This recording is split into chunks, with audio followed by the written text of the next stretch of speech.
verse 6. He said, have you considered my servant? Well, Job, there's nobody like him. That's my boy. You can't touch him. You can't mess with him. Yeah. Have you thought about him? He said, well, you put a hedge around him and everything he has. The only reason he worships you is because you got his back. You don't let anything bad happen to him.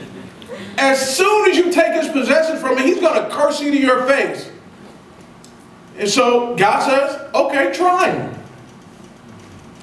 You go for it.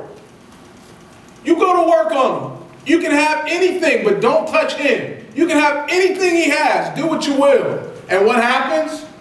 Satan destroys it all, and his children. Yep. And Job doesn't give in. He says, man, naked I came from mother's womb, and naked I'll return. I came into the world with nothing. I'm going to return with nothing. Amen.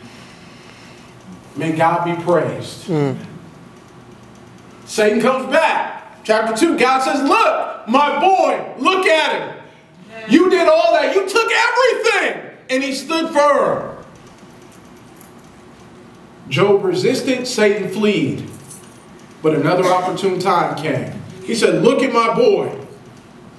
You took everything and there's nobody else like him on the planet.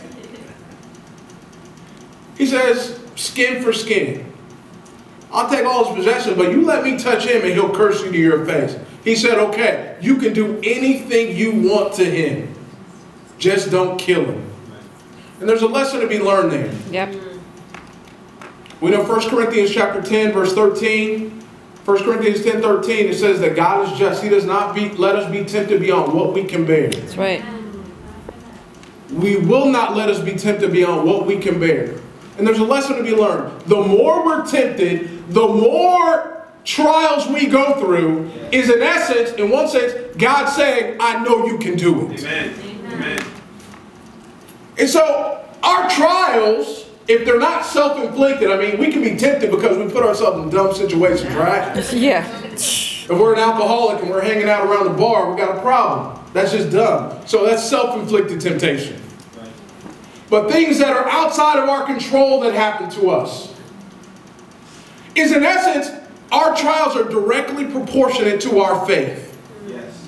And it's God saying, this is how much I believe you can take it. So whatever you've gone through, be it health, financial, whatever, marriage challenges, children, whatever it is you've gone through, is God saying, I believe you can do it. Amen. Satan is trying to destroy us, but God's saying, no, I know you can do this. Amen. And so Satan, in essence, his whole body, man, he's got boils, it says, from the sole of his feet to the top of his head. I shared with the campus, I had chicken pox at 23 years old. I didn't realize I'd never had it before. And one of the kids in the church, I was playing with him, and then his parents were like, oh, you know, be careful, they've got chicken pox. I'm like, why are you telling me now? So at 23 years old, I had chicken pox. And I had to actually get quarantined in my dorm room. And I had these things all over me. You know, I mean, being 23, if any of you guys had a bad breakout ever, that's hard enough. But imagine having these nasty, these things filled with green stuff all over my body. I mean, people used to bring me in food and I would just keep a towel over my head. I didn't want anybody to see my face. I was not vain at all.